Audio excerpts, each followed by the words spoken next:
नारायण नारायण 15 मार्च। आज का विषय उपाधि रहित मैं ही भगवान। ब्रह्मा का विवेचन करना संभव नहीं हो पाता। चीनी खाने के बगैर उसकी मिठास समझती नहीं। कुछ मात्रा में शब्दों से कह सकते हैं। असत्य के द्वारा सत्य की परीक्षा होती है। वैसे ही जिसे माया समझ गई उसे ब्रह्म समझ गया, ऐसा मानना उचित होगा। किंतु यदि मैं स्वयं ही माया रूप बन गया तो उसे कैसे पहचाने? सत्य छाया से ढक जाना ही माया है। वस्तु जैसी है वैसी दिखाई न देते हुए विपरीत दिखाई देना ही माया है। अतः सत्य और परमात्मा स्वरूप ब्रह्म ही जब माया के चुंगल में फंस गया तो ब्रह्म कैसे जाना जाएगा? जो जीवित रहती है और मृत होती है वह माया, अर्थात माया नष्ट होने वाली और भंगुर है। जो मुझे शाश्वत आनंद से दूर ले जाती है वह माया है। जो भगवान से मुझे दूर ले जाती है वह माया है। इसीलिए जिससे शाश्वत सुख प्राप्त होता है, जो माया के चुंगल से मुक्त होने का मार्ग दिखाता है, वही सच्चा तत्वज्ञ है। केवल भगवान ही सत्य स्वरूप है।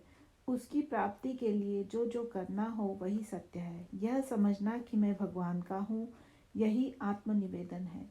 आत्मनिवेदन का मतलब है परमात्मा को जानना, अर्थात माया को दूर हटाना। वास्तव में उपाधि रहित जो मैं हूँ वही भगवान है। उपाधि रहित बनना ही भगवत स्वरूप होना है। किनारे की ओर से पानी की ओर जाते समय ऐसी एक जगह आती है कि जहाँ रेत समाप्त हो जाती है और पानी शुरू हो जाता है। मतलब उस रेशा के इधर रेत और उधर पानी होता है। इस बीच की स्थिति तुरीयावस्था है। यही मैं ब्रह्म हूँ का भान होता है। निर्गुण परमात्मा और इस संपूर्ण सृष्टि को जोड़ने वाली कड़ी है ओमकार। इसीलिए परमार्थ में किसी भी साधन के द्वारा जड़ का निपटारा करते करते अंत में ओमकार तक आकर रुकना पड़ेगा। यानी हर आदमी को नाम का ही सहारा लेना पड़ेगा। 10 आदमी को खड़ा किया, उनमें से 9 अपेक्षित आदमी नहीं है, यह जानकर उन्हें अलग कर दिया। 10वां बच गया, वही सत्य। उसी प्रकार यह नहीं वह नहीं करते करते अंत में जो बच गया वही ब्रह्म। भगवान गीता में अर्जुन से कहते हैं, यदि तुम ज्ञानी हो तो संतोष से रहो, और यदि तुम वैसे नहीं हो तो ज्ञान की गप्पे मत लगाओ और किसी भले आदमी की सुनो, अर्थात ज्ञानी आदमी का कहना मानो और तदनुसार बरतो।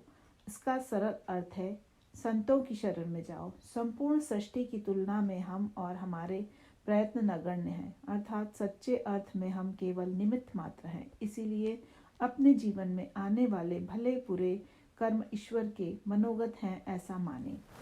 वेदांत आचरण में लाने के सिवाय उसका कोई उपयोग नहीं।